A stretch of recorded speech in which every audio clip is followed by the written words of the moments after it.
Assalamualaikum warahmatullahi wabarakatuh. Alhamdulillah, salatu wassalamu ala rasulillah wa ala alihi wa sahbihi wa man wala. Asyhadu an la ilaha illallah wa la syarikalah wa asyhadu anna Muhammadan abduhu wa rasuluhu la nabiyya ba'dah. Amma ba'du, anak-anak sekalian yang semoga dirahmati oleh Allah Subhanahu wa taala. Alhamdulillah kita kembali dipertemukan di media ini untuk melanjutkan pelajaran Ad-Durus Al-Yaumiyah. Kita masuk pelajaran yang ke-10. Pelajaran yang ke-10, Syurutut Taubati wa ba'du ahkamiha. Syarat-syarat taubat dan beberapa hukum-hukumnya, hukum-hukum taubat. Pelajaran yang ke-10, Syurutut Taubah wa ba'du ahkamiha. Syarat-syarat taubat dan beberapa hukum yang berkaitan tentang taubat. Kita akan bahas tentang syarat-syarat taubat ya. Dan pada pelajaran yang sebelumnya kita sudah membahas tentang keutamaan taubat. Bahwasanya Allah Subhanahu wa taala pasti akan menerima taubat seorang hamba selama hamba itu masih hidup. Dan Allah Subhanahu wa taala perintahkan juga untuk senantiasa bertaubat. Wa tubu ilallahi jami'an ayyuhal mu'minun la'allakum tuflihun, dan seterusnya yang sudah kita pelajari.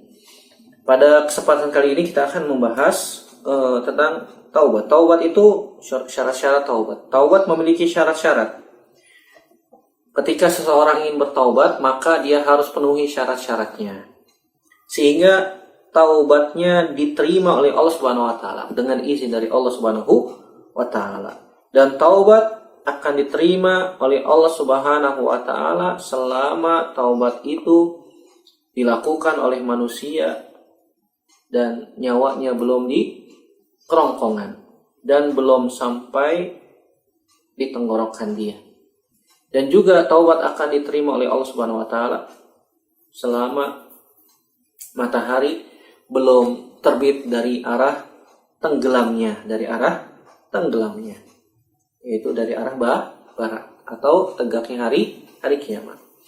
Kita akan bacakan beberapa dalil yang menunjukkan bahwasanya taubat bisa diterima oleh Allah Subhanahu wa taala selama kita masih hidup dan selama matahari belum terbit dari arah baratnya. Adapun dari hadis-hadis Nabi sallallahu alaihi wasallam, di antaranya adalah hadis Abu Musa Al-Asy'ari dan hadis Abdullah bin Umar bin Khattab radhiyallahu taala anhuma. Kita akan bacakan dua hadis ini. Yang pertama, hadis Abu Musa Al-Asy'ari radhiyallahu taala anhu.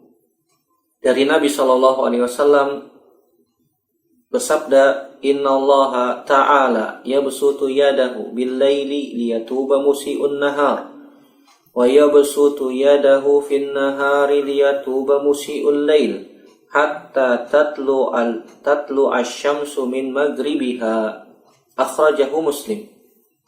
Dari sahabat Abu Musa Al-Asy'ari radhiyallahu taala anhu, dari Nabi sallallahu alaihi wasallam bersabda, sungguhnya Allah Subhanahu wa taala yabsutu yadahu.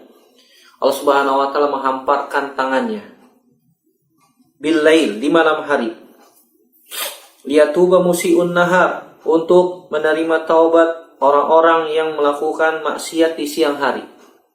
Allah Subhanahu wa taala menghamparkan tangannya di malam hari untuk menerima taubat hambanya yang melakukan maksiat di siang hari.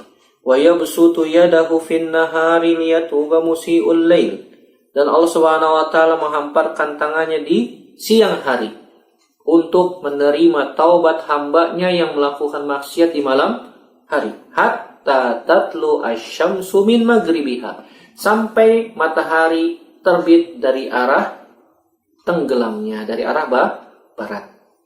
Ini menunjukkan anak-anak sekalian, Allah Subhanahu wa taala senantiasa menerima taubat dengan syarat matahari belum terbit dari arah baratnya.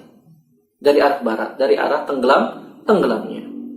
Dan ketika matahari sudah terbit dari arah tenggelamnya, orang-orang yang beriman sudah tidak ada.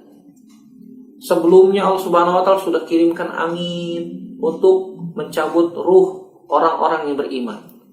Sehingga tegaknya hari kiamat kubro ya, kiamat besar, hanya disaksikan oleh orang-orang yang buruk. oleh orang-orang yang jelek, oleh orang-orang yang tidak tahu agama. Hari pertama matahari tidak terbit. Orang-orang mengatakan, oh ini fenomena alam, gelap. Hari kedua, gelap, matahari tidak terbit. Oh ini fenomena alam, mereka berpesta pora dan seterusnya. Begitulah orang-orang kafir keadaannya ketika melihat penampakan alam. Mereka berpesta, mereka begadang, mereka melakukan maksiat dan seterusnya. Adapun orang yang beriman akan melakukan sholat, meminta ampun kepada Allah Subhanahu wa taala, sebagaimana ketika terjadi fenomena gerhana. Kan begitu. Orang-orang yang beriman akan melakukan sholat, minta ampun kepada Allah, minta ampun kepada Allah, bertaubat kepada Allah Subhanahu wa taala. Adapun orang-orang kafir, mereka berpesta, mengatakan oh ini fenomena alam dan seterusnya. Hari ketiga, hari pertama tadi matahari tidak terbit, gelap. Hari kedua pun demikian. Hari ketiga matahari terbit dari arah tenggelamnya. Baru mereka menyaksikan dengan mata kepala mereka sendiri. Oh ternyata benar, matahari terbit dari arah barat. Ini bukan isapan jempol belaka, ini bukan dongeng, ini bukan cerita anak-anak TK dan seterusnya. Sehingga mereka sibuk untuk bertaubat kepada Allah Subhanahu wa taala. Tetapi ternyata taubat telah ditutup. Pintu taubat telah ditutup. Tidak bermanfaat bagi mereka untuk bertaubat kepada Allah Subhanahu wa taala. Makanya Allah Subhanahu wa taala katakan, "Yauma ya'ti ba'du ayati rabbika la yanfa'u nafsan imanuha lam takun amadat min qabl aw kasabat fi imaniha khaira." Dalam surat Al-An'am ayat 158. Yauma ya'ti ba'du ayati rabbika. Pada hari datang beberapa tanda-tanda ayat-ayat dari Rabbmu. La yanfa'u nafsan imanuha. Tidak bermanfaat bagi jiwa iman mereka. Ketika itu mereka bertaubat, tenggelam, terbit matahari dari arah tenggelamnya. Tidak bermanfaat taubat mereka. La yanfa'u nafsan imanuha. Iman mereka tidak bermanfaat sedikit pun juga. Lam takun amanat min qabl. Mereka sebelumnya tidak beriman. Atau mereka mengusahakan pada iman-iman mereka kebaikan. Ada orang-orang kafir pada zaman sekarang, mereka bersedekah. Mereka juga mencari pahala bersedekah ke anak-anak yatim, ke fakir miskin, ke pesantren-pesantren. Bahkan saya pernah dapat cerita ada orang Nasrani dari kalangan Chinese terkenal kebaikannya, tapi tidak beriman. Tidak beriman. Di kalangan orang-orang Cina, di kalangan orang-orang, mohon maaf ya saya tidak menyebutkan, tidak bermaksud untuk mendiskreditkan orang-orang Cina, tidak. Tapi ini kita bisa ambil ibrohnya, kita bisa ambil pelajaran bahwasanya selama mereka tidak beriman, Allah Subhanahu wa taala tidak akan anggap pahala mereka. Adapun di dunia mereka akan dibalas oleh Allah Subhanahu wa taala. Sebatas di dunia saja. Selama mereka tidak beriman, Allah Subhanahu wa taala tidak akan menganggap pahala mereka. Pahala mereka, amal mereka di akhirat nanti akan dijadikan oleh Allah Subhanahu wa taala haba'an mansuro, seperti debu-debu yang bertebangan di tiup angin. Tidak ada manfaatnya sama sekali. Jadi orang-orang di luar Islam yang mereka beramal baik, bersedekah ke fakir miskin, ke anak yatim di dunia, tapi mereka tidak beriman sampai mereka mati, sampai mereka diwafatkan oleh Allah Subhanahu wa taala, tidak masuk Islam, maka tetap mereka akan masuk neraka selama-lamanya, abadan, khalidan mukhalladan fiha abadan, kekal di dalam neraka selama-lamanya. Kenapa? Karena mereka tidak beriman. Allah Subhanahu wa taala tidak akan zalim, mereka akan dibalas di dunia, diberikan kekayaan, diberikan dunia dan seterusnya. Allah Subhanahu wa taala akan memberikan mereka kebaikan di dunia saja. Allah balas di dunia. Adapun di akhirat kalau mereka mati tidak beriman, maka Allah Subhanahu wa taala tidak akan terima amalnya. Pahala-pahalanya dijadikan seperti debu-debu yang bertebangan, ditiup angin, hilang. Tidak bermanfaat sedikit pun juga. Yauma ya'ti ba'du ayati rabbika la yanfa'u nafsan imanuha lam takun amanat min qabl aw kasabat fi imaniha khaira. Jadi Allah Subhanahu wa taala sebutkan ketika hari kiamat besar, orang-orang kafir melihat fenomena matahari terbit dari arah barat. Mereka bertaubat kepada Allah Subhanahu wa taala, tidak bermanfaat. Kenapa? Pintu taubat sudah ditutup terlambat. Kasihan. Makanya sebelum pintu taubat ditutup, kita wajib bertaubat kepada Allah Subhanahu wa taala, kembali kepada Allah Subhanahu wa taala setiap hari, setiap saat wajib bertaubat kepada Allah Subhanahu wa taala. Dan Allah Subhanahu wa taala menghamparkan tangannya kepada Nabi SAW di malam hari untuk menerima taubat hambanya yang melakukan dosa, yang melakukan maksiat di siang hari. Dan Allah Subhanahu wa taala menghamparkan tangannya di siang hari untuk menerima taubat hambanya yang melakukan maksiat di malam hari sampai terbit matahari dari arah barat. Ini hadis dikeluarkan oleh Imam Muslim, dari Imam Muslim.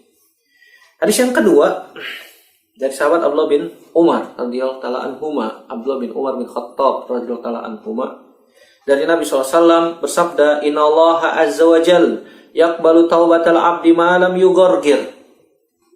Innallaha azza wa jal yaqbalu taubatal 'abdi ma lam yughargir. Rawahu Tirmizi. Kata Nabi SAW, sungguhnya Allah Subhanahu wa taala menerima taubat seorang hamba malam yughargir. Yughargir itu artinya tablugu ruhuhu hulkumahu. Ruhnya sampai di tenggorokan, Allah Subhanahu wa taala menerima taubat seorang hamba selama ruhnya belum sampai di tenggorokan. Selama kita masih hidup, selama kita masih bernafas, kita mau bertaubat, Allah terima taubat kita. Kalau ada orang mau taubat ketika sudah sakaratul maut, ketika ruhnya sudah di tenggorokan, maka pintu taubat sudah ditutup. Sebagaimana dilakukan oleh siapa? Fir'aun. Laknatullah alaihi. Fir'aun bertaubat kepada Allah ketika sudah tenggelam, ketika sudah mau dijemput ajalnya, ruhnya sudah di tenggorokan. Baru dia bertaubat, beriman kepada Rabbnya Musa dan Harun. Terlambat. Sudah ditutup pintu taubat. Kenapa? Ruhnya sudah di tenggorokan, pintu taubat sudah ditutup, tidak diterima oleh Allah Subhanahu wa taala. Selama kita masih bernafas, selama kita masih bernyawa, selama kita masih berjalan di muka bumi, kita bertaubat, Allah terima taubatnya. Jadi secara ringkas disebutkan oleh Imam Nawawi, syarat-syarat taubat itu ada 4. Yang pertama an-nadam. Yang kedua adalah al-azam. Dicatat ya. Syarat-syarat taubat yang disebutkan oleh Imam Nawawi ada 4 dalam Riyadhus Shalihin. Yang pertama apa?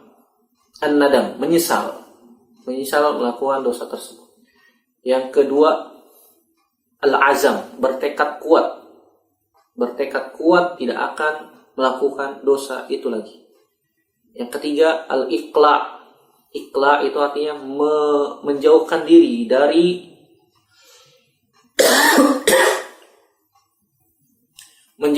dari wasilah-wasilah perantara yang bisa mengantarkan kepada maksiat tersebut. Menjauhkan diri dari wasilah-wasilah yang bisa mengantarkan kepada maksiat tersebut. Sebagaimana kisah yang pelajaran sudah pernah kita pelajari, pelajaran ke-9 tentang kisah orang yang membunuh 100 jiwa. Maka orang alim itu menunjukkan, pindah kamu dari negeri kamu yang ini dan itu. Pergilah kamu ke negeri fulan, beribadah kepada Allah Subhanahu wa taala bersama mereka di sana. Ikhlas meninggalkan seluruh wasilah yang bisa mengantarkan kepada dosa tersebut. Itu negeri banyak dosa, melakukan kemaksiatan, tinggalin. Kalau kita masih tetap di sana, khawatir akan terjatuh kembali kepada dosa yang sama. Makanya orang alim tersebut memerintahkan untuk hijrah. Kalau negeri atau tempat tinggal kita, tempat tinggal yang buruk, penuh dengan maksiat, kita nggak bisa merubahnya, nggak bisa amar ma'ruf nahi mungkar, kita malah dilecehkan, kita malah dianggap ini dan itu, maka tinggal, pindah, ikhlas ya. Yang keempat, kalau berkaitan dengan hak manusia, dikembalikan. Kita pernah minjam uang, kembalikan. Kita pernah pinjam buku, kembalikan. Kita pernah pinjam pulpen, kembalikan. Jangan sampai ini pulpen yang pernah kita pinjam dari teman kita HM, jadi hak milik, nggak boleh. Ini berkaitan hak hamba, maka harus dikembalikan. Jangan menyepelekan hutang, jangan menyepelekan pinjaman. Kalau kita meminjam sesuatu kepada orang lain, balikan, kembalikan. Karena ini berkaitan dengan hak manusia. Kemudian Syekh Utsaimin menambahkan 2.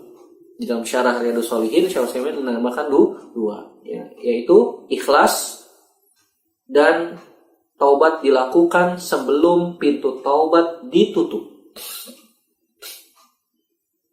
Ikhlas dan taubat dilakukan sebelum pintu taubat ditutup. Jadi total ada berapa? Ada 4 tambah 2. 4 disebutkan oleh Imam Nawawi, 2 ditambahkan oleh Syekh Utsaimin rahimahullah. Ulang. 1, an-nadam, menyesal. 2, al-azam, bertekad kuat. 3, al-iqla, menjauhkan diri dari hal yang bisa mengantarkan kepada maksiat yang sama. 4, kalau berkaitan dengan hak hamba dikembalikan. 5, ikhlas. 6, pintu taubat dilakukan sebelum pintu taubat ditutup. Kapan pintu taubat ditutup? Ada 2. Tadi sudah kita sebutkan. 1, pintu taubat ditutup kapan? Ketika matahari sudah terbit dari arah tenggelamnya, dari arah barat. 2, nyawa sudah di tenggorokan. Jadi pintu taubat ditutup ketika matahari terbit dari arah barat dan nyawa sudah di tenggorokan. Ini 6 syarat-syarat taubat yang disebutkan oleh para ulama. Semoga Allah Subhanahu wa taala menjadikan kita orang-orang yang senantiasa bertaubat kepada Allah Subhanahu wa taala, dan semoga Allah Subhanahu wa taala menjadikan kita termasuk orang-orang at-taibin, orang-orang yang senantiasa bertaubat dan Allah menerima taubat kita. Amin ya rabbal alamin. Demikian yang bisa kita bahas hari ini. Semoga bermanfaat. Aku qouli hadza astaghfirullah li wa lakum. Subhanakallahumma wa bihamdika asyhadu an la ilaha illa anta astaghfiruka wa atubu ilaik. Wassalamualaikum warahmatullahi wabarakatuh.